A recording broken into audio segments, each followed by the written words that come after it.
nilqakom għal programm ieħor politiko. Illum ġewwa l-istudju miegħi għandi l-sur Terence Portelli. Terence, nirringrazzjak ħafna tal-li lqajt l-istedina tiegħi. Tgħidilna xi ħaġa żgħira fuq hekk qabel nibdew id-domandi. Ewwel ħaġa grazzi tal-istedina Malcolm. Għalajn Terence Portelli palma kulħadd jaf.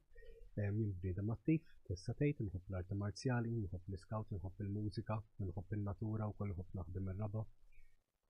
Jiena studjajt fuq amministrazzjoni u management fl-Università ta' Malta, studjajt Chevron Institute, il-filosofija politika u ekonomija, u għet nistudja l-political economy l-Università ta' Buckingham u fukat fuq National Security u Grand Strategies. Tista' tgħid bniedem li jinteressani kollox u nħobb niddiskuti kollox. M'għandix dubju minn daqshekk. U naqatib ta' bniedem tista' tgħid li nipprova nkun kemm xejn perfezzjonist f'ċertu affarijiet u rrid kollox kif suppost li nisperaw li qed tinwassal. Messaġġ tajjeb. Messaġġ tajjeb. Mela, kif jafu ħafna min-nies f'Ġunju li ġej hemm l-elezzjonijiet tal-Ewropa.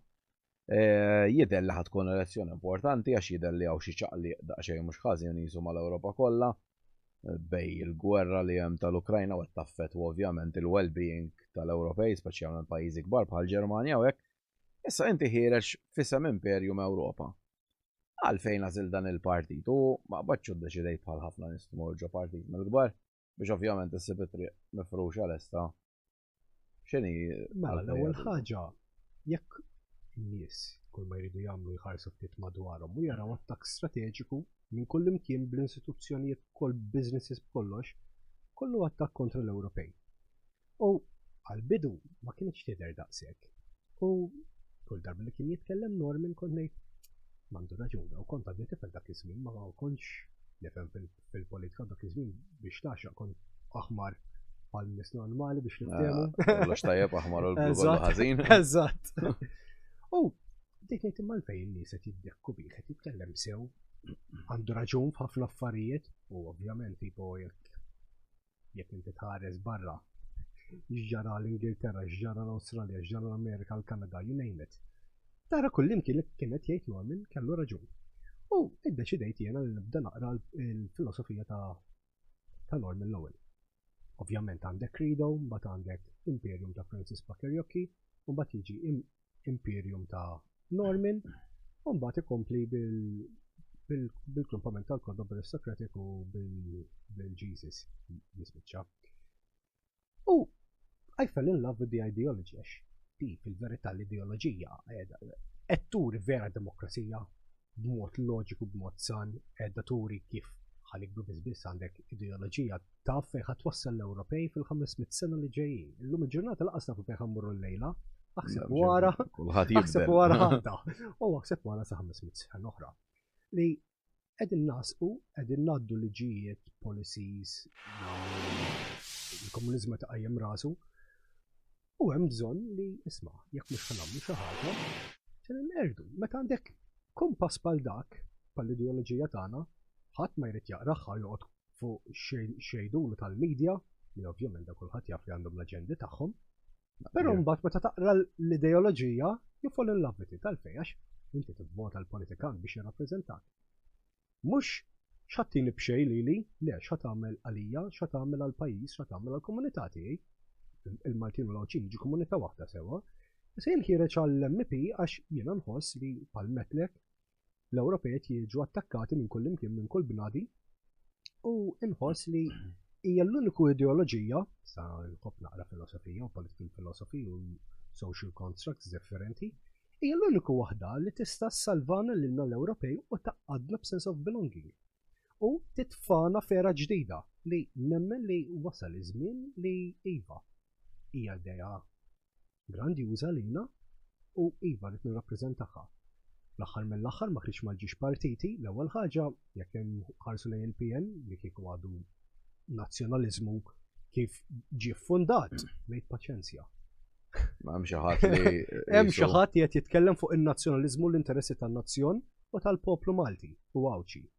Però spiċċa postmodern liberal inħarsu lejn il-ħomor lejn il-Partit Laburista. dak kien Partit Soċjalista li dak is-snin meta kont aħmar kont minn Tofjan tista' tgħid li kont dak iż-żmien ma kontx naf li minn Tof kien iktar mhux soċjalist, kien iktar national socialist. Ekku, le, U dik kienet ir-raġuni għalfejn iż-żewġ estremi ta' tnejn kellu. Però mbagħad ovvjament kellu s-soċjaliżmu fl-aħħar li lejn l-aħħar tiegħu spiċċa iktar qed jiġi lejn il-komunist. Jiġi komunist. Ovvjament inti meta jkollok is-soċjaliżmu jaqbad indaħallek f'ċertu aspetti tal-ħajja li mbagħad tispiċċa sakemm tikkollassa. U mbagħad ġiet morna mill-estrem għal ieħor, morna l-ultra-conservatism. Mbagħad. Li illum il-ġurnata ma dexek il-Labour. Spiċċa l-istess pal-PN li huwa postmodern liberal ukoll u m'hemmx l-interessi la tan-nazzjon laqas tal-popolin. U minħabba l-nies mhux qegħdin jirrealizzaw li tnejlhom mal-istess, jitlaw jitla liħor xorta l-istess ħatasal. Il-policies il-gbar fil-fatt huma l-istess. Għax għandhom aġenda, din jaqdu aġenda globali sewwa li tagħmel parti li teqret l-Ewropej bażikament u trid ħallatna teqret il-monolithical Europe meta l-Ewropi għal breeding ground tagħna. U għandna dritt aħna li niġu protetti b'liġijiet internazzjonali tal-popolin Ewropej indiġeni tal-Ewropa. L-istess palma ċ-Ċajna jużaw daw il-liġijiet, l-Indja tuża daw il-liġijiet, l-Afrika tuża daw il-liġijiet, South America kollha tuża daw il-liġijiet, kullimkien barra l-West juża daw il-liġijiet. Allura għalfejn aħna le. Allura għalhekk jiena qed nissapporti għall-Imperjum Ewropa għax l-Imperjum Ewropa għandu l-aħjar u l-aqwa interessi għal-ġensi, għal-demmi, għal-arti u għal-kontinent li ngħix fih fil-aħħar mill-aħħar. Anke jekk niġi biex nemigra x'imkien fl-Ewropa tmut. Fl-Afrika, sejjer fl-Asja, fejn ħatmur. Tmur l-Asja tispiċċa skjaf, tmur pajjiżi Arab tispiċċa skjaf, tmur fejn tmur ħadd. Kulħadd joħosib l-interess tiegħu. Kulħadd jieħu l-iksib l-interess tiegħu. Fil-vera. Eżatt, ma xejn kollu kontri u naqbel magħha. Però mbagħad palma huma jissew, aħna nistgħu wkoll. Fil-fatt il-partit tagħkom mill-bidu tista' tgħid li twaqqaf l-iktar ħaġa li kien famuż għaliha kienet l-immigrazzjoni illegali. Fil-bidu kienet problema l-immigrazzjoni illegali Malta, illum il-ġurnata però għandna il-gvern li qed jażel li jġibhom hu b'mod legali, però qed jiġu third world nationals għax ovvjament il-pajjiż mhux jattira nies ta' ċertu livell u pagi ta' ċertu livell, voldri morna għan-numri. Intom taqblu li dal-pajjiż jibqgħu ġejjin u ġejjin iktar nies. 20,000 fis-sena jiġu voldri.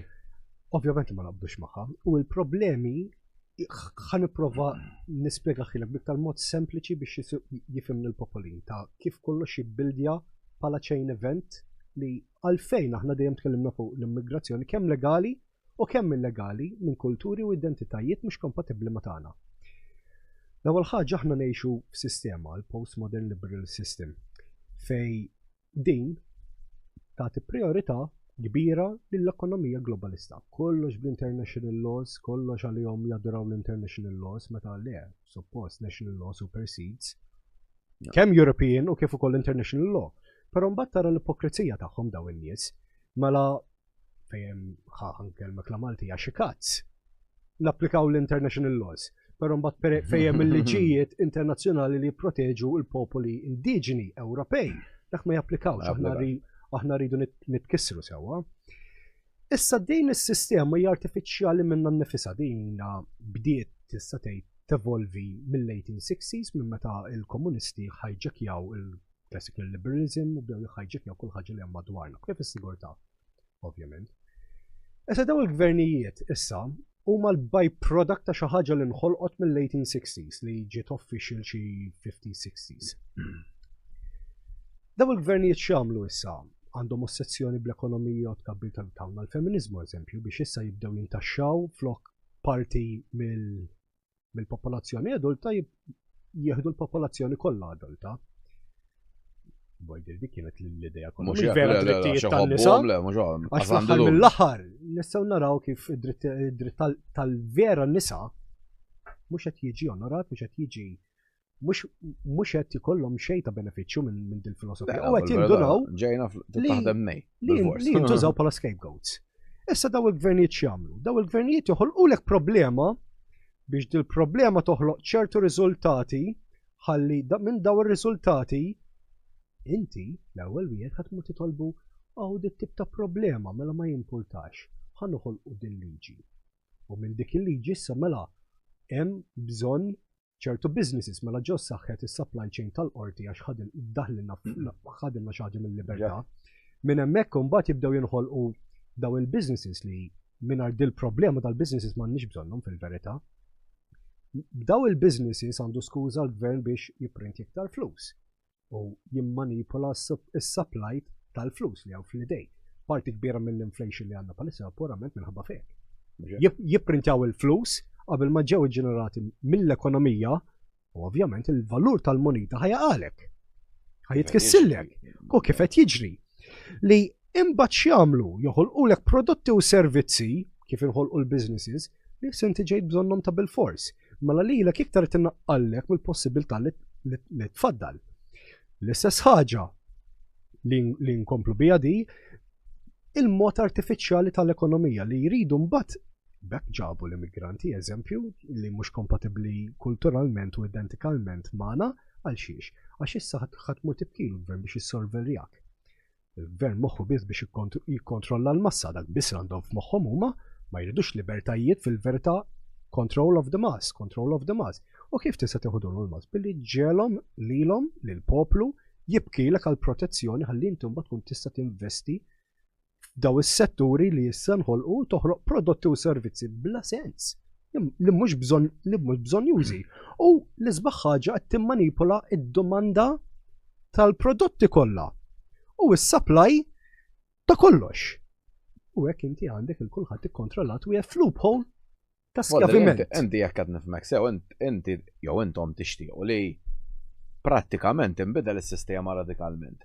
Eżatt. U li mhux jisna nibqgħu skjavi tas-sistema u nikkontrollaw biss kollox bl-economic growth. Eżatt.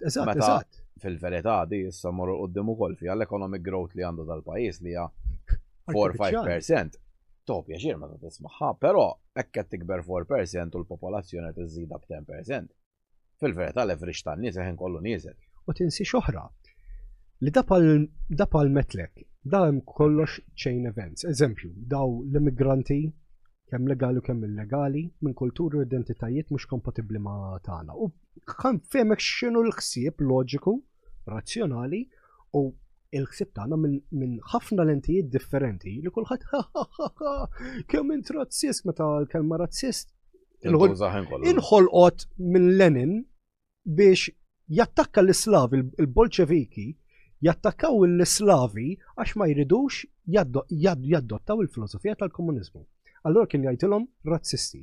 U issa l-postmodern liberalism kif qegħdin naraw kulħadd razzist għal xiex għax they are communist in their nature. Issa, il-multikulturalizmu huwa parti mill-Caligari plan li jduru li jrid jeqret l-Ewropej u jrid jagħti artna u l-kontinent tagħna lill-ġinus kollha tad-dinja u jeqret lilna vojdi redin targeted cold genocide u ħadd ma tiftaħ ħalqu. Tisplodi l-pressjoni fuq ir-riżorsi tan-nazzjon u tal-kontinent, sptar, welfare, edukazzjoni, infrastruttura, ekonomija, xogħlijiet, pagi. Għax issa ma għandek il-purchasing power, il-kontroll li tinnegozja il-paga tiegħek għax għal wieħed ukoll ngħid li erba'. Tritu ma tridx issa jew tieħu biċċejċa jew xejn. Għax din l-utopja li nistgħu nidħaltu, nistgħu ngħixu kull dinja sieħa flimkien. It's all an illusion, għax għandek il-human nature. Il-human nature li jekk jien nista' nexploitjak lilek kan nexploitjak. Però jekk inti demmi mhux ħan iddejjaq niġġielidlek, però jekk inti tipo ħan nipprova nexploitjak u jiena minn barra mill-li u illa Madonna sedju noħoloq kontrik. Li fair enough, exploitation li jridu jiġu punished. Però għalfej il-dan, all right, toħloq assedju għalina tħajli encouraged. Għax aħna Ewropej nistgħu. Għandek il-ħolqien ta' civil unrest u depressjonijiet kbar li tevolvi di f'konflitti u f'tensjonijiet ta' bażi ta' kultura, soċjetà, identità u kif ukoll razza. Għandek Franza li bdiet il-Civil War u il-Civil War ir-revoluzzjoni mu Civil War da marux gwerra. Dak issa ħanejlek. Però jkun hemm protesti ħin kollu. Ir-revoluzzjoni fi Franza bdiet u qiegħda tirbaħ. L-Ingilterra, ovvjament minn meta tela dal-Prim Ministru hemm palissa, Bidiet ir-revoluzzjoni wkoll fil-Ġermanja. L-Ewropa sħiħa qiegħda f'chaos. Għandek Sweden mela fil-li kienu pro-immigrants issa f'daqqa waħda irrealizzaw xi problema għamlu kemm ġiet danger Sweden u issa ħarġu l-armata tagħhom fit-toroq. Allura issa kull ma jridu Putin ta' biżlu waħda u sew u jinvadihom u l-armata tkun qiegħda disorganized fiċ-ċentru u jkollhom il-front mis-sigur U jekk hawn xi ħadd li ħajprova jgħidli ma dawk qegħdin fin-NATO u s-saġbin. L-ewwel ħaġa jekk aħna inħarsu lej Kaliningrad li jiġi bejn il-Polonja u l-Litwanja li kun tiġi waħda minn dawk it-tlieta tal-Eastern minn il-birthplace għal Manuel Kant. Għandha biżżejjed firepower u biżżejjed nies u biżżejjed teknoloġija u equipment u armada ir-Russja to deplete 3/4 of NATO forces u jkunu għadhom laqas bisres u lej il-Baltic Sea. Vojdir biex ta' jidher xar xed jiġri fuq il-minuti għal affarijiet kif sejrin. Ir-Russja għadha laqqas biss qiegħda full on war mode. Vojdir biex tara naqa' kemm minn għalihom laħqu xi ħaġa. Għandek il-bdil sforzat tad-demografija Ewropea u tkissir ta' kultura omogenika u razza omogenika Ewropea apposta biex tinqeret minn wiċċ id-dinja. Għandek l-identità Ewropea li qed tiġi diluted sakemm uffiċjalment iċ-ċivilizzazzjoni Ewropea tinqeret u tiġi passata. Anke l-istorja tagħna din jattakkaw. Il-historians. Issa ma tistax inti taqbad tgħid għax il-philosopher Homer kien ħażin biex inġiblek eżempju da wieħed minnhom li tiġi attakkat sewwa. Huwa ħażin, ma tistax inti tiġu all right, fair enough, aħna għandna l-world view tal-lum il-ġurnata, però ma nistgħux niġġudikaw il-world view ta' dak iż-żmien bil-world view tissa. Le daw qed tidħol din li msejħa cancel culture. Eżatt, għax il-cancel culture l-importanti li tal-Ewropej biss għax inkellu jaħdu għalihom l-oħrajnux. In-nies tal-lokal, ovvjament minħabba l-biża, jibżew joħorġu mid-dar u ma jmorrux f'ċertu lokalitajiet għax jiġu getaw li ovvja dil-biċċa tax-xogħol ħabba l-perikli. Ovvjament, jekk inti ara l-postijiet fejn il-multikulturalizmu, ara l-istess proprjetajiet, l-istess daqs, l-istess kollox, f'postijiet fejn m'hemmx multikulturalizmu. Mela daw il-postijiet fejn il-multikulturalizmu waqqajtilhom il-prezz u l-valur tal-proprjetà tagħhom għax min Ewropej ħammur jixtrilek proprjetà f'dawk il-lokalitajiet. Ħadd, ovvjament li ħadd mhux ħadd kabbar lillu lilek f'daw il-lokalitajiet bir-rispett kollu. Però huma jixtruilek vojdir inti ħloq ta' takeover ta' ċertu areas fil-pajjiż u fil-kontinent apposta biex tkisser in-nies tal-lokalità. Għandek il-pressjoni li tinħoloq imbagħad bil-preżenza tagħhom li tbiddel it-teatru tal-politika tan-nazzjon u kif ukoll l-opinjoni tal-popolin. Di mbagħad ovvjament tispiċċa tevolvi f'qawmien tan-nazzjonaliżmu antik u di hija sekina taqta' mill-ġiex naħat. Għandek in-nazzjonaliżmu li jola l-ikber tagħna, eżempju Malta. Ma jesistix il-nazzjonalizmu, għax jew marbut mal-Knisja jew mal-Italja, n-nazzjonalizmu tagħna, ovvjament konna parti mill-Italja aħna, vojdiri hemm dik ir-realtà. U apparti minn hekk dik ħadd evolvilek f'gwerra ċivili iktar il-qudiem. Għandek Sweden li palma ġetlek li ħarġu l-armata tagħhom biex jikkontrollaw il-problema li ħolqu il-gvern tagħhom stess. Għax dan kollu rridu jkunu artifiċjali biex jilaqgħu l-Amerikani pas-soltu storja.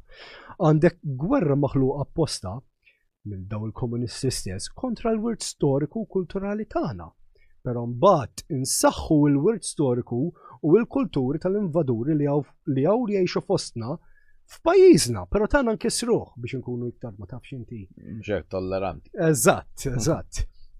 Però mbagħad għandek ir-reperkussjoni oħra fuq il-ġenerazzjoni tal-futur. Daw mhux ħajħarsu lura u ħajkollhom that sense of belonging bħal maħna nħarsu lura. Issa, il-problema ta' Malta li l-poplu ma jidentifikax mal-over 7,000 years of Maltese history, jidentifika ruħu biss mal-two-party system li hija the past 150 years, 200 years. Le, mhux jekk Vojdir, għalhekk qed nibqgħu fqar. Mentalment. Anke jitilqu ħafna nies u n-nies li qed jitilqu ta' ċertu livell. Għandna dawk in-nies li qegħdin jitilqu, dak il-gvern ħoloq il-gvern insomma, l-policies id-dottrinati tal-EU impostewhom fuqhom u issa huma din jeżawrixxu daw id-drittijiet tagħhom. Ħolqu ambjent ksur ta' drittijiet tal-poplu indiġeni u kif ukoll ksur tal-vandalation ta' xi tfisser genocide tal-United Nations mal-min irid imur ifittxa ġbajt ngħidu apparentament ħadd ma jrid jagħti każ imur ifittixhom laqgħu. apparentament u jagħmel investigazzjoni forsi naf joħroġ ta' kiddieb jew xi ħaġa. Tifhem li qed jħoloq environment biex niesek jitilqu. Però mhux qed jisparalek lilek, ħoloq environment biex indirettament Titlaq waħdek. inti titlaq u dak jiġi called genocide. Imma dak kollu għax għax l-importanti li aħna fl-aħħar mill-aħħar ir-reperkussjoni fuq il-ġenerazzjoni tal-futur tagħna ħatkun identity crisis galore. Infatti għandek daw il-pro-invasion countries bħall-Ingilterra, Franza, l-Ġermanja, you name it, kull fejedin. Ma jidentifikawx mal-pajis, ma jidentifikawx ma' s-soċjetà tagħhom, jibqgħu gburin minn fejn ġew għassa la volja għandhom 2, 3 generations, 5 generations issa li mhumiex mill-pajis tal-oriġini Li tagħhom. għattejt inti fil-verità wkoll narawha fl-isports. Appuntu. Wadri jirbaħ lek Appuntu. tim Franċiż u tara xi minn bnada Eżatt, eżatt, waqt ta' tispiċċa l-logħba xi jkunu rabbu xi ħaġa li eżatt. tgħid daw qed jirrappreżentaw il-Franza jew pajjiżi oħra li hija tara għax meta jirbħu pajjiżi ma nafx eżempju jirbħu l-Arġentina l-World Cup. Bnada tal-Arġentina biss għajt jiena Eżatt. u ħadd ma ġej u għakkandu jkun fl-aħħar Dak mill-aħħar. turi kif il-pajis ġi kolonjat bla gwerra ta' xejn, kemm turi kemm dajna l-nar nies, l-iktar nies weak fostna biex jillidjawna l-bnidem biss għandu dit tip ta' kapaċità fl-Animal Kingdom. Meta jkollna environment palmiet, ovvjament kulħadd jaf li l-Ewropej ħajġu estinti sa 2100. Uffiċjalment jiġu estinti. Sa 2070 3/4 mill-Ewropa tkun musulmana ma jifdal xejn kważi mill-Ewropej. Sa 2070 qegħdin ngħidu, vojder mhux il-bord. Fil-każ tal-Maltin sa 2030. Meta nkunu f'pajjiż multikulturali, nkunu f'dal tip ta' multikulturalizmu, l-Ewropew psikoloġikament ma jammarx tfal għal xiex għax inti tgħid jien ħanġib it-tfal f'dat tip ta' pajjiż, f'dat tip ta' kondizzjoni, f'dat tip ta' ambjent. Allura inti ma tammarx kondizzjoni oħra biex inti ma tammarx. Ġabdek il-perikli, ma daw jamru jisom fnik li għalfi aħna le. Issa aħna l-local policies li ħan nitkellem fuqhom illum biex kull familja Ewropea jkollha minn tal-inqas 4 tfal. Għax inti jkollok wilt wieħed mhux ħadd tagħmel xejn biex tkabbar biex tevita l-estensjoni. Il-popolazzjoni, Tnejn ġiex tfal qed tirreplace għal-ġenituri. 3 tfal it-tielet wieħed qed tikkompensati għalek għal dawk il-koppji li jkollhom wilt wieħed. Ir-raba wilt u dak li jħollu jorbot bej estensjoni kontinwazzjoni tal-ġens u tar-razza. Dalli għadek kif qed inti, eżatt nistgħu mmorru daqsxejn ukoll għad-domanda li dik il-gvern. Ħan nispiċċalek l-aħħar ftit għax daw għadhom il-ħsibijiet ta' għalfejn semmu l-multikulturalizmu u nattakaw l-immigrazzjoni ħalli min jaħseb li m'għandniex idejat. Qed norih il-ħsibijiet. Hemm ir-raġuni għalfejn. Ir-raġunijiet vojder mhux qomna fil-għodu għedna. ħalli xismu nqogħdu nattakkaw xi ħaġa biex għax ma xejn nagħmlu. Għandek imbagħad il-irda strateġika u pjanata tal-middle class. Inti l-middle class innota kif spiċċallhom il-ġurnata skjaf.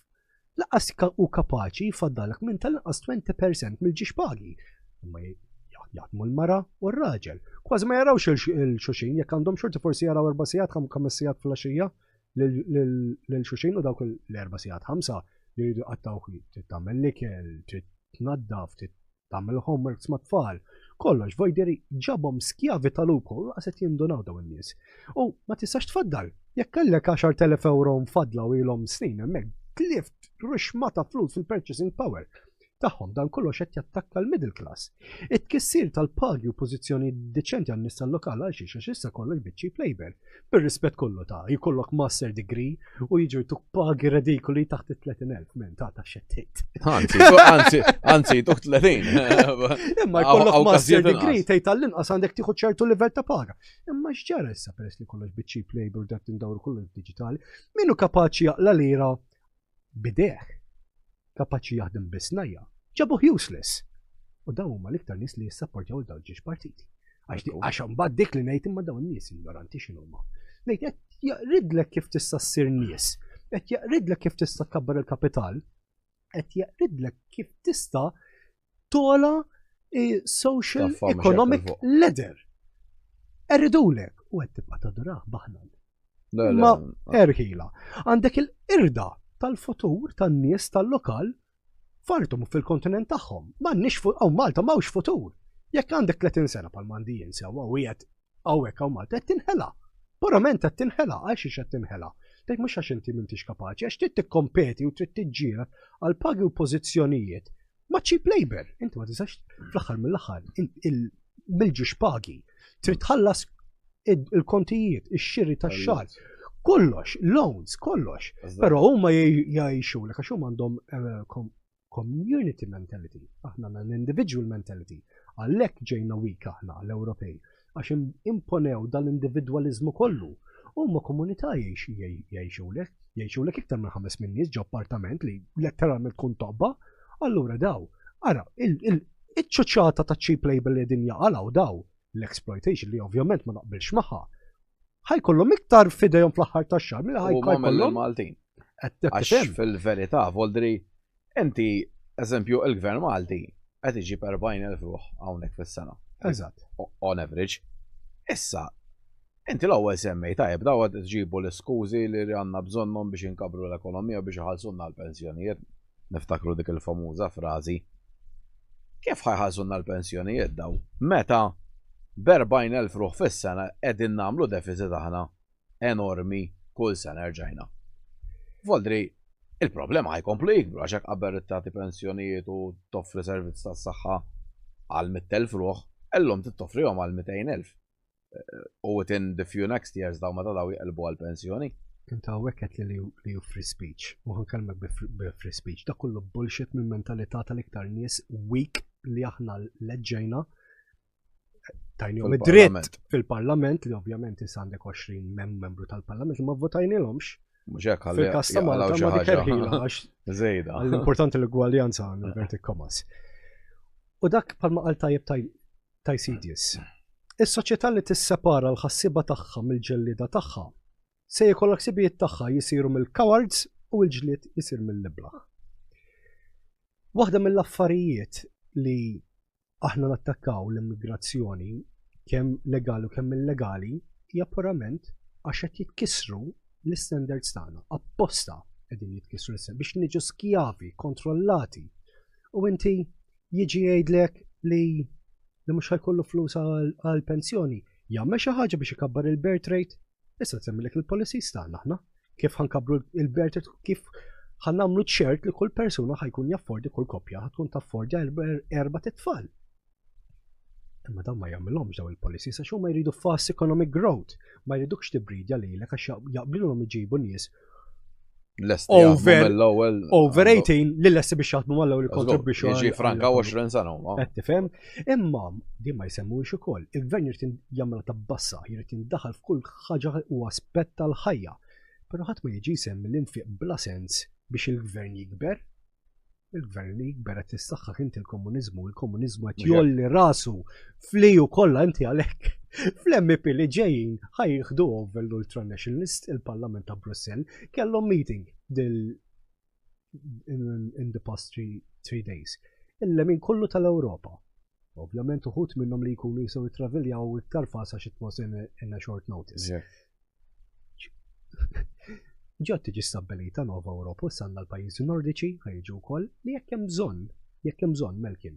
In-nies li jridu jkunu weak anke jekk ma nitilgħux aħna u ndaħlu l-Gżejjer kollha Maltin f'Nova Ewropa. Ħatibda kampanja biex kemm in-nazzjonijiet u kif ukoll il-kontinent jinqasmu in-naħa tal-komunisti joqogħdu jieħdu pjaċir, jiġu imsawta, jkunu skjavi, joqogħdu b'dan l-ostja hate speech laws qed tifhem, jkunu skjavi kek fil-vera sens tal-kelma. Jigawdu huma. Qed tifhem dak kulħadd ikollu fl-aħħar mill-aħħar il-gvern li jixraqlu. Allura min irid il-libertà, min irid ikun nies, min irid middle class b'saħħtu, min irid jikollu s-soċjetà tiegħu. Jissieħeb magħna u da b'referendum ma jinteressani xejdu l-komunisti jiena, ma jinteressani xi ġiejt il-gvern li ġiejt li ma tistax taqsam ma nistax kif. Ma nistax kif. 12,000 ruħ ukoll jista' jkollhom dritt għalhekk fallit id-demokrazija u Malta. Infatti jekk xi ħadd jaqra ta' Democracy, the God That Failed ta' Hans Hermann Hoppe.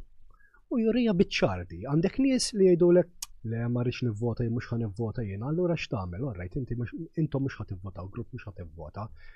Pero ħajvotaw lek il-partiġjani se li identifikaw ruħhom flok man nazzjon u mal problema tal-pajjiż. Eżatt, il-kankru daw għax daw huma nies li jekk tgħidilhom spjegali fejn ħadd wassal is-civil rights li qed jippuxxaw lek il-partit tiegħek wieħed jew ieħor. janħbewlhom fuq fancy political correct words u laqas biss jafu x'inhu ma inti jekk jiġu jgħidulhom aħna postmodern liberals. Inti qed taħseb li ġiex partiti ħajjitilgħu, laqqas jekk jinżel.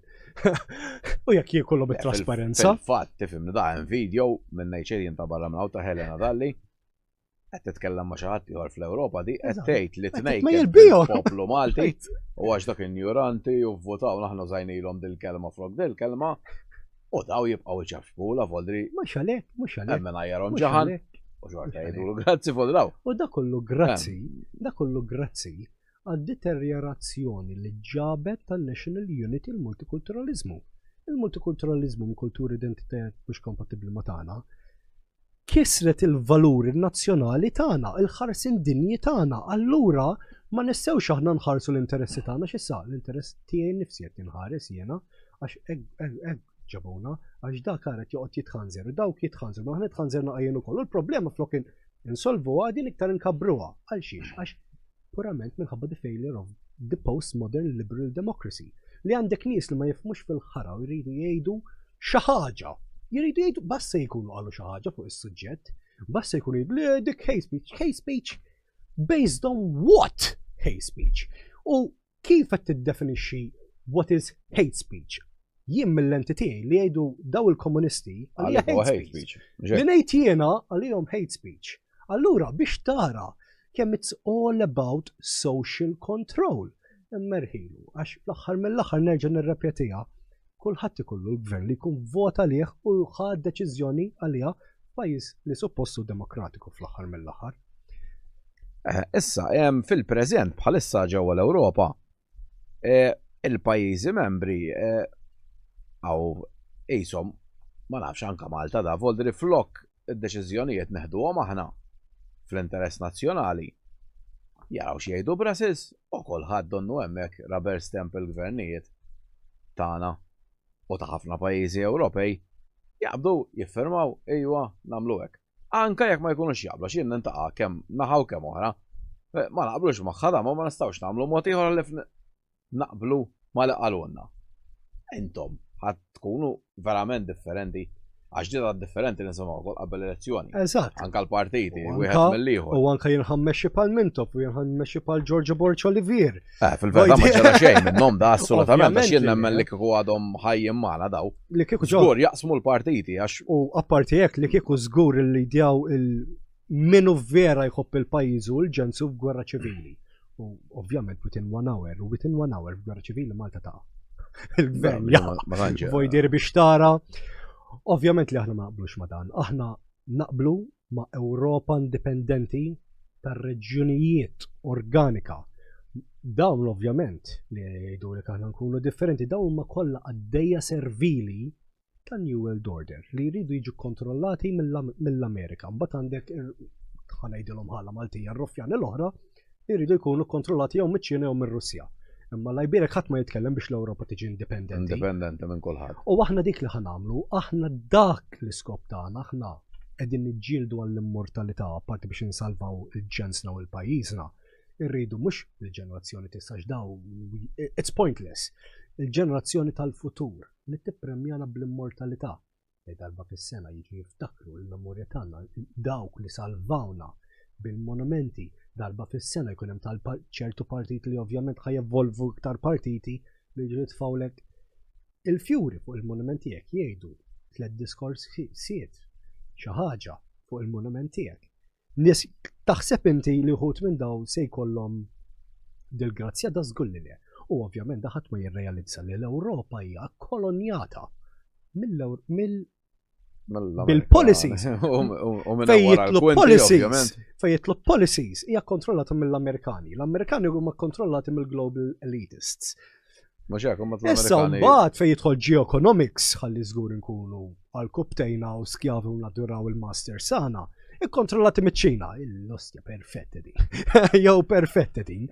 Li aħna dik ma rridux, aħna rridu direct democracy. Aħna dik kif qegħdin jagħmlu jaqbdu jiffirmaw il-problem l għandna palissa ma kollha minħabba kontratti li ġew firmati minn qabel. Trattati u kemm il-darba. Lisbon Agenda eżempju, United Migration Pact eżempju, għandek ħafna.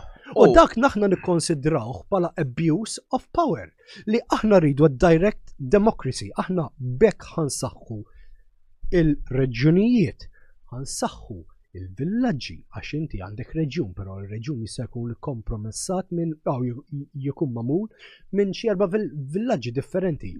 Ħajkun hemm fejn issir direct democracy, però xi ħaġa li taffettwa il-dat tip ta' lokal dak jiddeċidija mhux xi ħadd li qatt ma ħajjgħix hemmhekk. Irridu direct democracy, aħna ħaniġġieldu biex noħolqu di direct democracy li ċ-ċittadin jkun involut direttament fid-deċiżjonijiet li jittieħdu u s-sistema li ħanaħolqu tad-demokrazija hija a modernized Athenian form of a democratic system. Mhux kulħadd ħajkollu dritt tal-vot.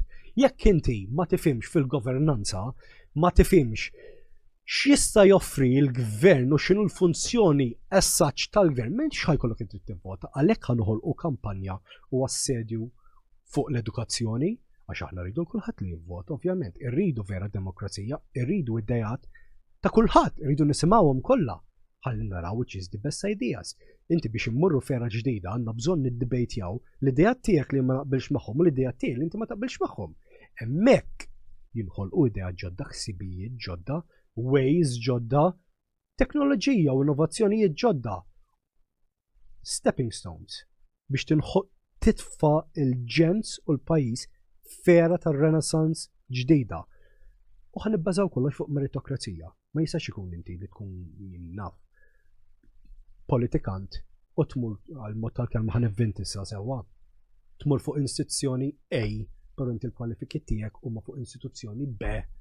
U qed tippretendi li tgħaddi l-liġijiet u tinforza ċertu affarijiet fuq istituzzjoni A. Għalhekk qed nikkollossaw u ħadd ma jinduna, ħadd ma titkellem fuqha din. Hija xi ħaġa issa ormai li jaf kulħadd li qed impoġġu nies f'kargi mhux neċessarjament ministri. F'nies li għandhom responsabilità li jmexxu l-pajjiż f'ċertu affarijiet. Eżatt. Li daw jidhru 100% li mhumiex kompetenti. Eżatt. Podri ma tantx tkun xi jaref. U dik problema. Hija problema enormi ġiet issa. Ma min qed titkellem fuqha? Xi ħadd tkellem fuqha għax ma smajt il-ħadd jitkellem fuqha ta'. Kulħadd jaqreb bil-problemi. Appuntu, m'hemmx oppożizzjoni. Jiena l dal-gvern ma ntixx torb li qed jagħmel ħankun kullu nesmi jekk m'hemmx oppożizzjoni. Il-gvern suppost jiggovernja u l-oppożizzjoni suppost opponi. Jekk m'hemmx oppożizzjoni, m'hemmx opponimenti, allura li kollox orrejt. They are happy. Issa, il-problema tiġi jekk daw ma jopponux għax qegħdin ngawdu magħhom. Li ovvjament mhux xejn bil-kbirtà. Imma da kollox il-problema tagħna għax ma nagħtux każ x'ideoloġija għandhom il-partiti fejn ħanaslu x'ħajoffru f'daw il-ħames x'ħanaraw kemm il-pros u l-cons x'ħajkunu tal-affarijiet x'ħatoffrilna għalhekk jiġejdulek l-ideoloġija xi ħaġa tal-passat għax inkella mhux ħajaqdu l-aġenda tal-globalisti elitisti li jikkontrollawhom huma l-New World Order, that's what it is.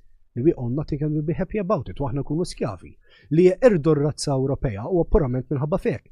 M'għandek xejn ma xiex tidentifika ruħek, m'għandek xejn of a sense of belonging, and you make the perfect slave. Però jenna jgħida sfortunatament qed naraw daw l-affarijiet kollha diġà qed iseħħu għax dak huwa l-fatt li inti għandek iż-żgħażagħ ma jistgħux jixxu post. Però mbagħad għandek ammont kbir minnhom li da fil-veta xorta kważi huma kontenti, basta tagħhom xi ħaġa. Dik turi in-nuqqas ta' edukazzjoni mhux qed ngħid li jkollok PhD. Li jkollok PhD, master degree, whatever. Ma jfissirx li inti intelligenti. Tkun intelligenti billi taħseb għalik innifsek. Issa l-gwerra kontra l-ħsieb ilhom li laqtuha. Infatti tara anke kif jgħalmu ċertu affarijiet ma jgħidulekx eżempju għandek dil-karta x'taqra, dat-chapter, dal-ktib, whatever x'taqra. Issa si għalik kif ħadd iddibattih, dak il-ktieb huwa bħala gwida ta' x'ħajġi diskuss il-karatteristiċi, il-features, whatever, li hemm fih.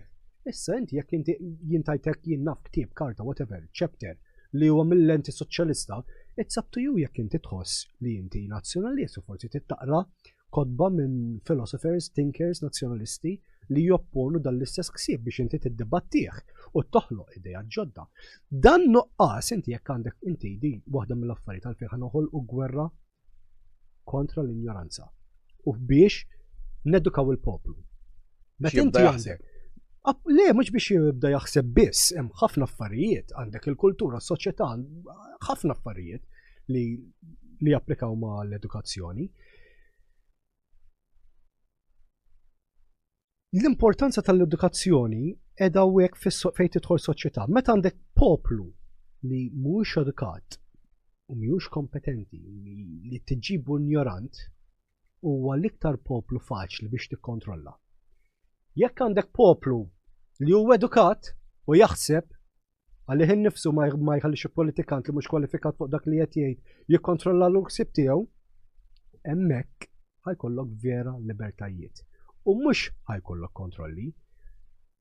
Fl-ewwel senarju, il-komuniżmu jolli rasu b'mod iddumunjat. Fin-naħa l-oħra, il-libertà tolli rasa b'mod iddumunjat. U hemmhekk fejn isiru l-avvanzi, hemmhekk fejn il-poplu jimxi l-qudiem, hemmhekk fejn ikollna noħolqu innovazzjonijiet ġodda, meta jkollok il-kulħadd edukat. Da ma jfissirx nerġa' ngħidlek li jkollok xi PhD. Le, Tifhem għax dak kull settur huwa importanti, anke farmer huwa importanti, li jiġbor l-iskart huwa importanti, kull xogħol huwa importanti, però il-qerqiet hawnhekk meta jkollok nies fil-poteri jagħmlulek snin apposta sakemm tinbidel il-mentalità li ċertu xogħlijiet iridu jsiru bit-cheap. Ħalli mbagħad jemployawlek jew nies Maltin li tipo m'għandhom xwej oħra biex imorru hemmhekk jew kellha bit-cheap labor kemm immur suppost. U ngħidulhom isma' ta' ġiblix 5 ruħ għandi bżonn 5 ruħ biex nħallasom bil-prekarjat u kemm soċjali ikun għadenaw. U jdir da din nerġgħu mmorru lura għall-slave trade b'mod demokratiku. Kif qed jiġri ġewwa. Vojdir jara kif daw ix-xellogin kollox l-Ewropej irid jitkisser ikollu long term guilt, jitwielet irid kollu l-guilt meta da l-kolonjaliżmu. Jekk tiftaħ il-history books tal-Mongos, tal-Azjatiċi kollha. Kulħadd għamlu u tibqa' imbellaħ kif aħna biss ħallejna l-istruttura wkoll biex jimxu. Voldi li daw in-nies l-istess nies li qed jgħajru lill-Ewropej stess qed jaċċettaw is-sitwazzjoni li qed nabbużaw in-nies. Voldi skjavi daw ġejjin. Ipokrisija. Vojdiru ma din jippruvaw jiddefendu xi ħaġa, qed tifhem biex jippruvaw jiddefendu xi ħaġa tal-passat u l-preżent qed jinsew. Imma l-importanti li nidru sbieħ u jgħidulna proset u jagħmlulna likes. Mhux hekk importanti. Madwar tista' tgħid kważi ilha għaddejja sentej il-gwerra fl-Ukrajna. L-Ewropa lillum imexxuha tista' tgħid Mezzola u von der Leyen. Mill-bidunet daw ħaduha kontra r-Russi u bdew jibgħatu biljuni ta' flus minn tagħna, taxxi tagħna lill-Ukrajna. Saru sanzjonijiet għax daw iż-żewġ bravi qalulna li within eman tortu ir-Russja tkun falliet in-nies iduru għal Putin joqtluh għax ikunu bil-ġuħ. Mhux talli ma daħlux f'riċessjoni r-Russja talli l-ekonomija stabilizzat ruħha hemm inflazzjoni stabbli. Sar l-akbar surplus li qatt għamlet ir-Russja meta waqgħet l-Unjoni Sovjetika. Iżda fl-Ewropa qiegħda f'riċessjoni, għandek il-Ġermanja, l-Olanda, l-Italja wkoll għandha l-ewwel quarter kien b'deficit u għandek il-nies qed ibatu. Għax l-għoli tal-ħajja huwa trement. Voldri huwa fatt kulħadd qed jitkellem fuqu anke Malta l-nies min m'għandux xikkerja jew tnejn deħliem mill-proprjetà. Mhux ilaħħaq mal-ħajja laqqas biex jiekol qas jista' jgħix saqaf taħt rasu. Voldri inti kieku inti taqbel ma daw is-sanzjonijiet. Sparajna saqajna fil-vera. L-ewwel ħaġa hekk qed nuri nixtieq nsemmi xi ħaġa li xi ħaġa filosofija, type of economic philosophy. Li Karl Marx kellu il-kapaċità li jkun a two-century joker u il-philosopher Friedrich List he was proven right. Issa, ir-Russja hija pajjiż li ilu jlaqqat is-sensjonijiet u jitnaqsulu s-sensjonijiet tiegħu li da dara u qeleb l-ekonomija tiegħu għal ekonomija ta' kif imsejħa ta' l-Economic School of Thought il-National School of Thought ta' Friedrich List, il-Founding Father. U hekk daw ġew immjun.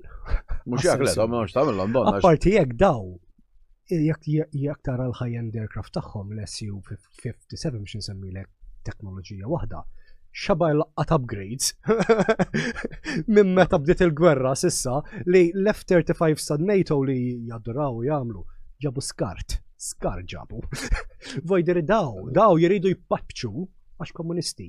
L-importanti jattakkaw u tajb li nfakru xi ħaġa li Zelensky mhux Ukren.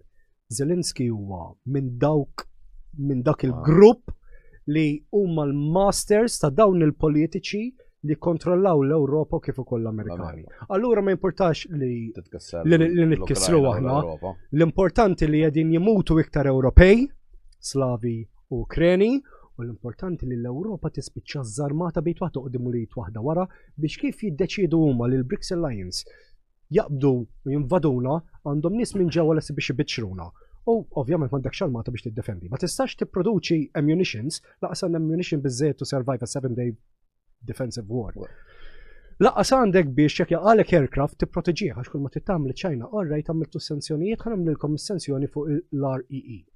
Rare Earth Elements li jiġu l-aħħar ġixrows tal-periodic table li dawk tipproduċi military grade equipment, technology, daw tal-Green Deal li jridu jinfquna l-triljuni mit-taxxi tagħna li għadhom maqlajnihomx bil-hocus pocus tagħhom, ħabba dil-hoax li ħolqu ma stess bil-climate technology li ħadd ma jiftaħ ħalqu fuq ovvjament għax it's good for war the technology għad tifhimx ħażin.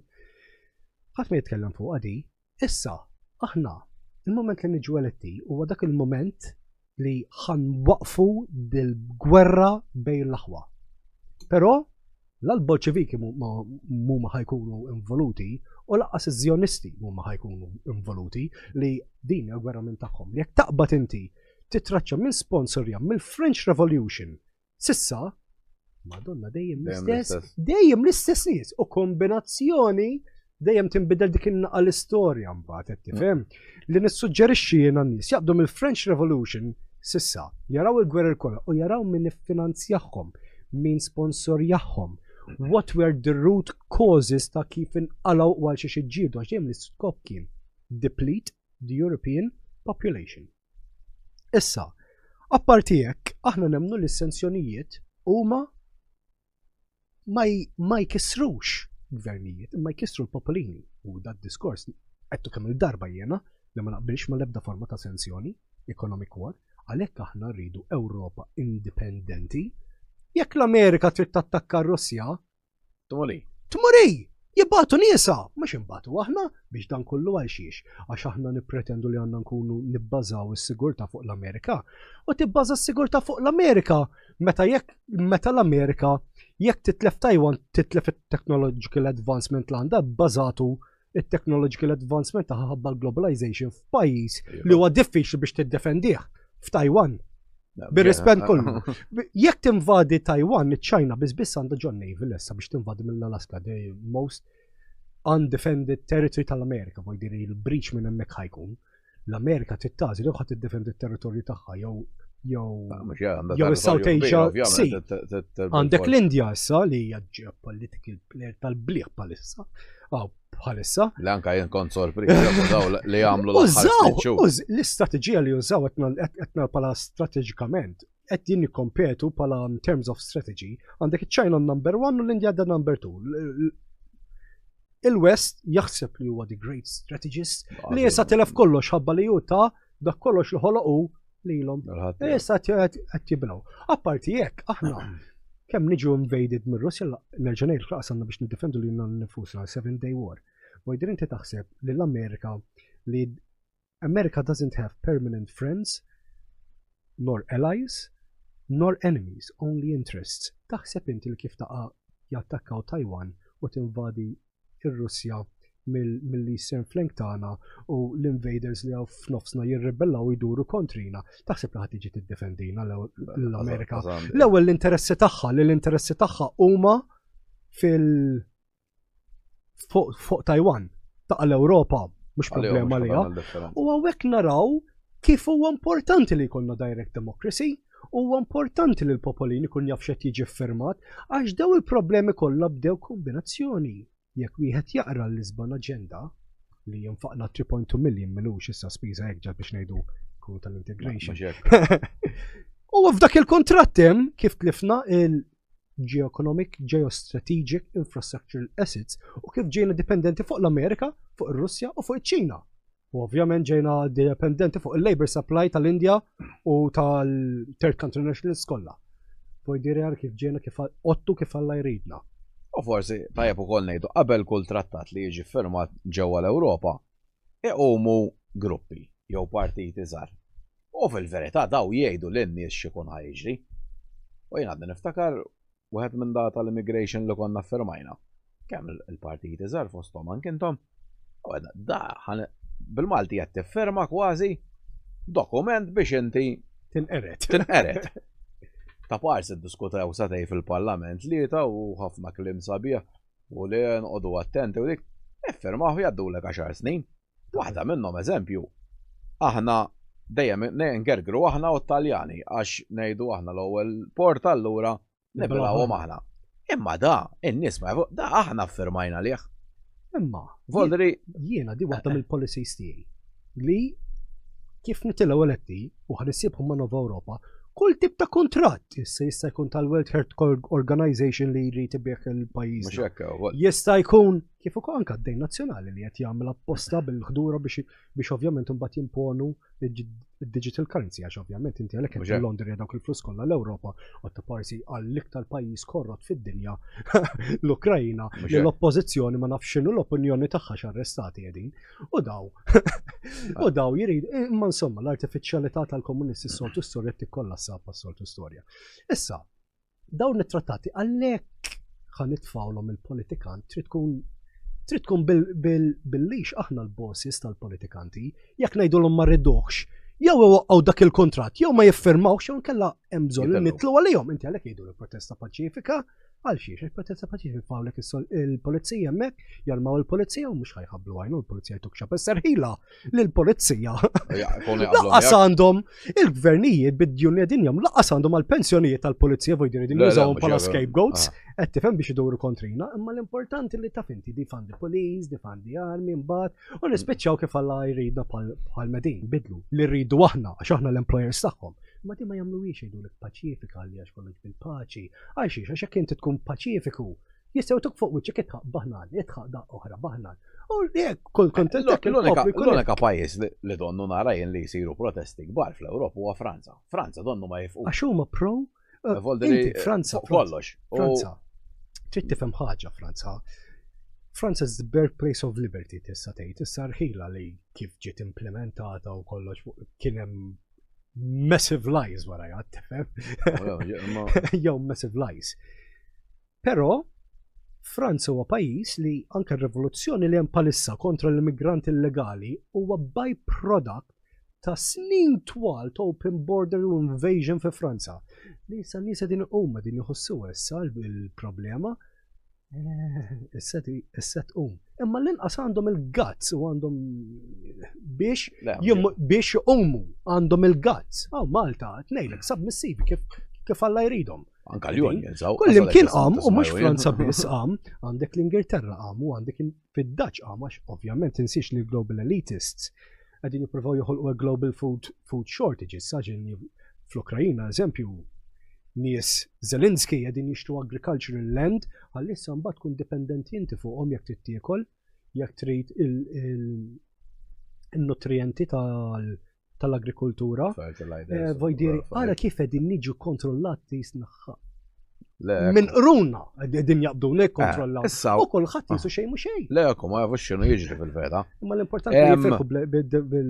Issa wkoll hemm mezzola għaliex qalet tista' tgħid xi 3 ijiem ilu li di trid li l-Ukrajna jissibħu kemm jista' jkun malajr ġoli hu. Jekk dan ħajġri kif tridi, da ma jfissirx li di ħad tkun daħlilna ġo gwerra. Pratikament malli daw ikunu daħlu. L-ewwel ħaġa l-mezzola da l-istess bħal 3/4 tal-kabinet tal-postmodern liberals huma kollu fil-boot l-Open Society. Tista' tgħid jekk mhux Open Society kif għal Farax. Eżatt, u hemm dokumenti vajdieri mhux qed nikdeb tista' tidħol tara d-dokumenti għandi d-dokumenti nisarbathomlok jekk trid. Għax daw ovvjament huwa tajb li żommhom. L-ewwel ħaġa hija ħanitkellem qabel nirrispondik mill-antirealistika. L-ewwel ħaġa il-moment li ħadd ipprova ddaħħalhom l-Ewropa ġo qabdet tiddiżolva. Mhijiex based on commonalities, hija based fuq colonialism by economic means u ħadd teħdar revoluzzjoni id-domunjata fl-Ewropa sieħa. Ovvjament ir-rivoluzzjoni li bdiet fi Franza issa milux kontra l-immigranti u kontra x-xelluk, tista' tgħid, qed tespandi. Ħafna pajjiżi ġew bdew jiltaqgħu, infatti hemm dokument bħalissa jumejn ilu ltaqgħu il-lemin kollu qabdu jiffurmaw il-branċ ta' Nova Ewropa biex jikkontradixxu lil-liju. Jekk hemm bżonn tinqasam liju, jekk hemm bżonn jinqasmu n-nazzjonijiet. Apparti hekk, din ħadd inbidel imbagħad mir-revoluzzjoni f'barbaric civil war. U nkompli ngħidlek, ir-Russja kif ħatara dal-latti kollha ħassibna wik qegħdin niġġieldu internament, mela easy takeover mill-eastern flank. Sa tant l-invaders jattakkawna minn ġewwa, vojdieri tal-BRICS Alliance li jista' nafu li ovvjament pal-Indja kemm infiltrat gvernijiet. Kullhom impressjonanti li jkunu il-bon kristjani, qed tifhem. U ovvjament iċ-Ċajna kif tinvadi Taiwan, l-Amerika tkun biżi hemmhekk u għandha truppi lesi biex jinvadu mill-Alaska, plus imbagħad min-naħa l-oħra tinvadi il-Russja, għandek imbagħad min-naħa tal-Messiku kemm taqbad titla' l fuq u għandek complete chaos u kemm trot salib għandek complete global warfare. Però nfakkar li ċ-Ċajna biss tipproduċi raw earth elements, allura ċ-Ċajna biss issa tissustenja complete total war for a prolonged period. Għandek ir-Russja bħalissa qiegħda tibbaża ftit fuq iċ-Ċajna, però għajjem il-manifattura tagħha terġa' sabet skuża biha. U għadha mhux on a complete full war mode. Għadha laqqas bdiet. Apparti minn hekk, l-Ukrajna mhijiex demokratika. Mhux demokratika, komunista, totalitarian. Daqalu Romano Prodi li wieħed minn daw li tista' tgħidha pro EU ħafna għall-Ewropa ma għandha poter fid-dinja totalment. U Juncker li kien kummissarju tal-EU għadu kif qal ġennata li ndaħlu l-Ukrajna ġol Ewropa għalax da mhux pajjiż demokratiku għall-iktar pajjiż korrott li hawn ġol Ewropa ma mbagħad tibda tara daw anke daw in-nies li prattikament huma pro EU enormi. U wkoll qed jitkellmu qed jaraw l-affarijiet iżjena. Ma jinkwitakx il-fatt imma li minn qed imexxina. Ovvjament l-ewwel ħaġa għaxib bqajt sorpriż kif tkellmu daw. Jiena da tipo kellimt fuq naħseb about couple of months ago sew bojdieri li l-Ewropa ma għandha poter fil-geopolitical realm ġiet replaced bl-Indja, Brażil u Arġentina u ovvjament issa din iqumu ċertu pajjiżi Afrikani, eżempju din nara Burkina Faso bħalissa li qiegħda tiġi geopolitical player tajba. Issa, Juncker ma naqbilx miegħu, jien f'xejn kważi, imma hekk għandu raġun tiegħu raġun. Issa, u purament minħabba fek, jekk tidħol l-Ukrajna se jiġru daw l-affarijiet li mhux ħassir għax l-Ewropa kif inhi tiddiżolvi vojdir laqas tinkwetani. Kważi mewta naturali. Eżatt, vojdir kif il-moment li tidħol l-Ukrajna ħadd tispiċċa tiġi targeted minn tista' tgħid il-BRICS Alliance issa. Apparti hekk mir-Russja u tiġi invaded. Nerġa' ngħidlek li ċ-Ċajna għandha l-kontroll tal-RE, vojdir aħna għandna biex nipproduċu il-bullets li nkunu ħlejna, la għandna biex nipproduċu l-armi li nkunu spiċċaw lost jew destroyed fil-front, vojdiri sakemm jispiċċaw nos-supply għandna. Mbagħad bla. Apparti hekk hemm ċertu obbligi li pajjiż irid biex jidħol f'din li hu kif qiegħda bħalissa, hemm ċertu obbligi li jrid li trid takkomoda l-Ukrajna qabel taqbad u tidħol mhux billi tgħid. Però di donna mezzola l-Ukrajna. Mezzola min jisponsorjaha. Le, u Zelensky minnu. Le, ovvjament. Vojdiri hemmhekk qiegħda, imma ħadd ma jistaqsi dal-mistoqsijiet. Ħadd ma jistaqsihom u hekk ħaqhom in-nies għax kulħadd jieħu dak li vvota lih. Jekk ignorant. Il-problema mbagħad ibagħtu kulħadd. Għax imbagħtu aħna magħhom. Għalhekk jiena ħanipproponi li jekk aħna ma nitilgħux, Malta tibda l-proċessi biex tinqasam bin-naħa ta' Nova Ewropa u n-naħa tal-komunisti jagħmlu l-allajri u nibnu ħajt bejnietna ħalli żgur ma nintegrawx, żgur ma ħadd ma jaqbis fin-naħa tagħna, jkollna istituzzjonijiet tagħna, konstituzzjoni tagħna, gvern tagħna, president tagħna, kollox tagħna, barmata, pulizija, kollox. U mbagħad ikunu laħquh is-salib ta' il-kapolavur ta' ħajjithom. Issa, jekk ikun hemm Nova Ewropa, storja differenti. Għax aħna rridu kemm l-Slavi u kemm l-Ukreni magħna, però Zionisti mhux Ewropej, jimorru fl-Iżrael sponsorjajnielhom dak l-istat fuq gidba joqogħdu hemm issa, ovvjament titħassar il-Palestinjani li ovvjament dawk ħadd ma jitħassarhom li ħadulhom serqulhom dik l-art u jużaw weapons of mass destruction hemmhekk imma dik erħila jattakkaw hemmhekk. Imma l-ar issa xedin jiġu targeti taħna. Il-Bolċeviki ħadd ma jitkellem Holodomor, il-genocide fuq l-Ewropej, 62 million Europeans ġew genocide, imma kull sena rridu nagħmlu ċert li niftakru l-Holocaust, is-serħila li xi ħaġa tiftakru. Imma mhux over 75 years trid tagħmel ċerti tiftakru meta bir-rispett kollu. Kemm mietu hemmhekk li ma naqbilx għax jekk ħażin u ħażin. Ma naqbilx li razza mort għamil genocide fuqha, però ma naqbilx imbagħad li trid niftakar din. U tiegħi ma niftakrux, il-genocide tiegħi imwettaq mill-Bolċeviki ma niftakrux. Jew kollox jew xejn. Jew kollox jew xejn, speċjalment ħaġa li qed nies imbagħad tridna li jkollna 10th century guilt montna, x'jiġifieri jkollna 10th century guilt? Mela jiena mort nagħmel ġenoċidju bir-rispett kollu. U hawnhekk dik li qed jiġri. In-nies mhux qegħdin inħalluhom jiddiskutu ħabba dawn l-ostja policies li qegħdin jagħmlu, liġijiet li qegħdin jagħmlu. Aktar kontroll. Nikkontrollalek x'taħseb inti, ma tistax taħseb dan il-mod għax insawtek, għax dik hija n-narrattiva li tfajtiet ħadd ma jgħid eżempju li wara World War II. L-Ingilterra, l-Amerika u r-Russja, l-USSR, għamlu 10 snin straight jimmanipulaw il-history. 10 snin, documented vojdiri ta' jekk xi ħadd jieħu interessu jfittxa, ħajsiba. Imma ħadd ma jitkellimhom daw, ħadd ma jitkellimhom Malcolm, u di l-problema għalhekk wasalna f'punt fej whether we like it or not jiridu gwerra mejtina l-gwerra għax mhux kapaċi jagħtuna l-libertà biex noħolqu affarijiet ġodda, navvanzaw mill-past eras ilna fit-technological era u fl-industrial revolution era sekli issa. Għadna ma ħriġniex minnhom. Progressions qegħdin nagħmlu mela ma tagħmilx progressions. Imma ma tħallx fiha. Ġejna stagnated. Allura lek qegħdin jippruvaw joħolqu. Bħal television dejjem toqgħod tagħmel mudell ġdid. Jitfew it-tiben fuq in-nar biex tinħoloq gwerra. Issuma jridu gwerra kontra r-Russi purament biex out of war trauma is-social construct tal-Ewropej jiġi modifikat u jiġi multikulturali mħallat mad-dinja kollha u l-Ewropej jispiċċa jinqered. U ma dak l-iskop tagħhom mhux għax vera għandhom l-interess tal-Ukrajini. Semmejt spiss daw il-liġijiet tal-hate speech li qed jagħmlu. Tista' tgħid l-ewwel wieħed li kien laqgħa ta' Malta kien Norman Lowell. Ejja.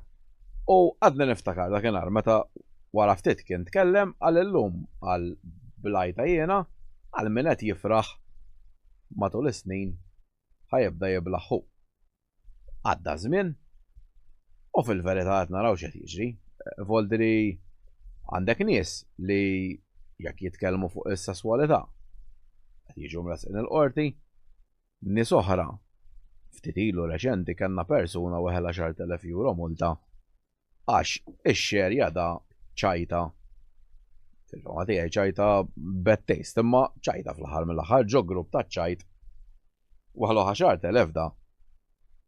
U li kieku għamilha wara il-liġi tal-hate speech li daħlu anka fuq in-nies disabled kien ħajkollu iktar minn 10,000 odesta probabbli anka jelħabs.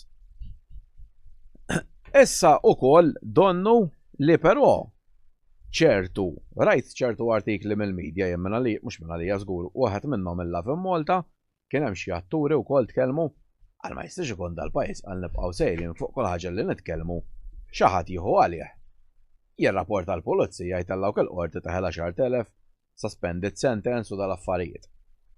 Inti, bħala persuna, taqbel mal-freedom of speech vera, jew taqbel ma daw il-liġijiet. Voldri inti xi ħadd li tidher li ma taqbilx mal-komunisti. Taqbel però li daw għandhom dritt jitkellmu, xorta. Jien naqbel li kulħadd għandu dritt ta' free speech, free thinking jaħseb li jritu, u li jassimla ruħ ma xiex irritu. Il-libertajiet kollha naqbel magħhom jiena, dilment li ma dawk il-libertajiet ma tkunx qed ħadd toħloq teddida lejn in-nazzjon u l-popolin u l-kontinent li tgħix fiha. Issa, hawnhekk issa nieħu pjaċir nara dawn l-affarijiet u mhux għax jiena esew, Naħu pjaċir nara daw l-affarijiet għax hekk issa l-poplu forsi xi darba jirrealizza li l-komuniżmu mhux qed jolli rasu qed isir monstru. Ovvjament dil-gwerra qed niġġielli dajjena bl-ideoloġija tal-Imperjum Ewropa li jekk hemm bżonn noħolqu academic war għax apparentament left-wing biss jiridu fl-akkademja jekk inti l-amin le, però ma jimpurtax hemm l-academic war li tista' tqum terġa' fuq dawn l-affarijiet. U għandi l-filosofija ta' Arthur Kemp ta' Arthur Kemp ta' Nova Ewropa. Issa hekk juri l-Norman Lowell mhux talli reġa' għamel prediction oħra meta fl-MP sa 2019 qal li kwota eventually liberals will choke over their own dead weight. X'qed jiġri issa? Nieshom stess qed induru kontrihom għal xi għax huma jridu l-kontroll. Il-kontroll fuq il-massa. Ma jridux li l-massa taħseb li jridu kulħadd tikkontrollat. Għal xiex? Jridu l-iskjavi. Jridu l-iskjavi hija issa qegħdin parament skjavi, qed jieħdu pjaċir skjavi, mela jirħilhom jilaqtuha. U Norman Lowell ħabba din l-artifiċjalità ċellugija li qegħdin jagħmlu, ħabba l-viżjoni tiegħu fit-tul u ra kif tibda tikkollassa il-postmodern liberal system minn snin qabel, ħareġ pala the greatest political strategist sissa għal xiex. Għaxu ma kellux għalfejn jitkellem iktar. Kull ma rid jagħmel jħalli l-xellugin jitkellmu u jaġixxu kif qegħdin jaġixxu. U hekk x'qed jiġri issa? Ġara issa fl-Ewropa kollha qed iqum l-ultranationalism. Inaqdu ħafna pajjiżi ġom minn issa qabel l-MPs u għadhom ħafna minnhom laqas għandhom rappreżentanza ġol Parlament Nazzjonali tagħhom, però ġo għandhom is-support kbir minn il-poplu. Ġara iktar l-Ewropa bdiet tiddiżolva issa f'Malta, issa b'laqqa waħda kulħadd Norman għandu raġun. Allura x'għamel Norman m'għamel xejn ta' barra minnhom, kull ma għamel ħallihom jitkellmu huma minn għalihom siktuh u kull ma għamlu ħarġuh li kellu raġun fuq kollox. U hekk issa liberals are choking over their own dead weight. Issa, nerġa' ngħidlek. Daw jistgħu jibqgħu jgħaddu l-liġijiet li jridu huma. On the 7th of June, wara r-riżultati tal-MP, jekk ma titlax l-Imperjum Ewropa u jitlu l-Gżejjer Maltin u Għawċin ġol Ewropa ħajibda moviment, ħajibdew diskussjonijiet biex tinqasam Malta, ħalli l-parti tagħna tidħol ma' Nova Ewropa u l-oħrajn jekk huma skjavi joqogħdu naħa tal-komunisti. Assalaw tidħolx lejna, assalaw segregation iridu.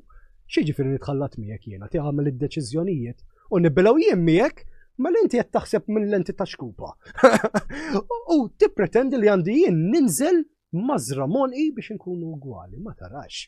Inżel waħdek, mhux inti rid għall-ostja tidher sabiħ issa. U aħna nevolvu għalina. Within 5 years is-soċjetà tagħhom tikkollassax fl-aħħar mill-aħħar when there's nobody paying.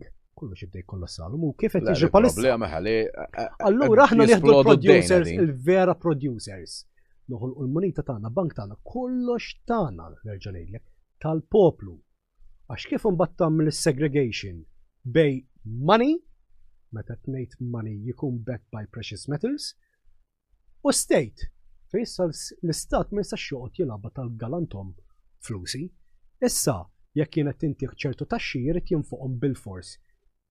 Fil-ftit realms li għandu. Il-bija xejn iktar. Militar, ordni u qrati. Xejn iktar.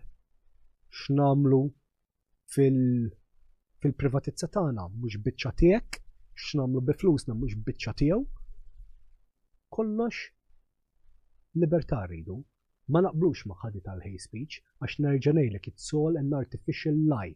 Palissa hemm il-komunisti jitulawlek il-konservattivi u x'jiġru mbagħad kull ħaġa li hija kontra l-Knisja, għall-argument. Kontra l-Knisja, mala daqshekk hate speech. Jitilawlek eżempju issa jinnaf. Xi partit jinnaf li għandu ideoloġija XYZ. Dak hate speech, u li jew palissa mhux hate speech. Qabel ħadd ma kien jieħu għalih mhux xejn, u nkunu realistiċi. U l-iskola konna kulħadd. Tkissirna kullu skuża biex is-supply chain tal-qorti tissaħħaħ u kullu skuża biex jikissrulek it-tfaddil, jeqrdulek il-familja u tispiċċa skjav ċat sidrek ċat mal-art u telaq ilhom il-peduni ta' saqajhom. Jekk l-iskjavi, u ħanejdilhom hekk il-partiġani, jekk l-iskjavi jridu jkunu komunisti, joqogħdu finħa tal-komunisti. Ma jimpurtax, aħna jien ġandi l-istrateġija li ma postijiet kif jkun hemm il-votazzjoni tar-referendum li ma kemm il-persuna trid tinqala minn di tal-multicultural cosmopolitan social construct fejn ħanieħdu lokalitajiet u għandna dritt nieħduhom and we will defend our rights by any means deemed necessary. Fl-aħħar mill-aħħar, one man of us, it's where 20 of the communists, by dear, it's not such. Mux xi ħaġa ta' barra minn did-dinja jekk iridu jmorru undemocratic pas-soltu storja sewa biex aħna jiċaħdulna da dritt. Mela, ħammorru għal-aħħar domanda xil-ħin għaddienna. Fl-Ewropa wkoll jidher li qed jiġi diskuss bħalissa ftehim mal-World Health Organization. Kenna di il-pandemija jew suppost pandemija tal-COVID. Naħseb daw jiena ttestjaw x'sew x'ġara fid-dinja u x'ġara r-reaction tan-nies. U ovvjament minna huma talmu biex jagħmlu the next step. Jidher li hemm min qed jipproponi lil pajjiżi tal-Ewropa fil-kastana ġedin fli u aħna naqgħu donna kollna taħt kappell wieħed. Meta tiġi pandemija oħra, li xi darba ovvjament jista' jkun li tiġri, jew iġibuha waħda minnhom, il-pajjiż ikun iffirma mal-ħu. Lil-ħu tieħu over it-tmexxija tal-pajjiż fl-aħjar interess tas-saħħa tal-poplu. Voldieri tajjeb ukoll in-nies ikunu jafu xi jfisser da, li flok ikollok fil-kastana kellna l-professor Charmaine Gauci tieħu ħsieb issa ovvjament jien ma naqbilx ma li għamlet imma at least Maltija di u qabba tal-gvern. Daħa morra oltra ħaqabbil xi ħadd minn barra u li jgħidlek hu trid tagħmel, volli dak jgħidlek trid tagħmel hekk, trid tagħmel hekk, trid tagħlaq terġa' kullum kien. Tittalaq kullum kien, jekk bil-fors iridu jtaqbuk bil-fors tittaqab. Intom jekk ikolkom di ħadd ivvotaw daw it-tip ta' trattati. L-World Health Organization, l-United Nations u laqqas in-NATO u l-ebda international institution ma jieħad tkun qed topra fil-nazzjonijiet tagħna, fir-reġjuni tagħna, fil-kontinent tal-Imperium Ewropa. Aħna rridu l-indipendenza, l-ebda gvern m'għandu jkollu dritt jindaħal lili. Jekk ma rridx nittaqab nieħu daqqa tal-labra tiegħi l-lilek, ma rridx noħodha jiena, m'għandux dritt jindaħalli. Ovvjament da kulħadd jaf li trasparenza ma kien hemm xejn fuq għadi Covid.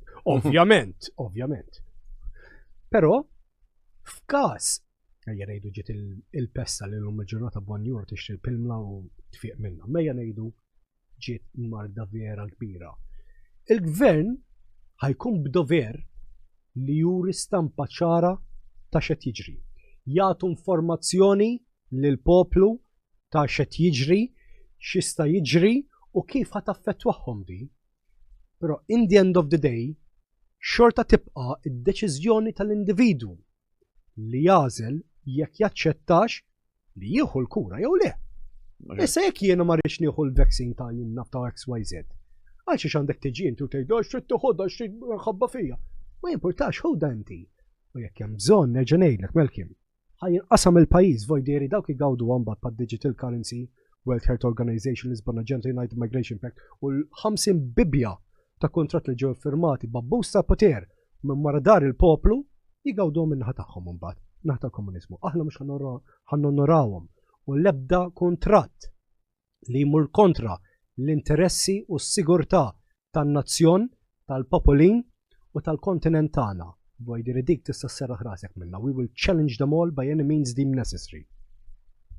Mela, nirringrazzjak ħafna Terence tal-li kont magħna llum iddiskutejna daqsxejn iktar minn sija il-proposti tagħkom u konvet li nerġgħu nintaqgħu wkoll qabel Ġunju għax fadal daqsxejn żmien u qed induru l-partiti kollha x'aħna bħala stazzjon nemmnu li l-freedom of speech huwa importanti ħafna u kulħadd għandu dritt jitkellem. Voldri kemm min jaqbel miegħek, kemm min totalment ma jaqbilx miegħek, nemnu li l-affarijiet hekk imorru.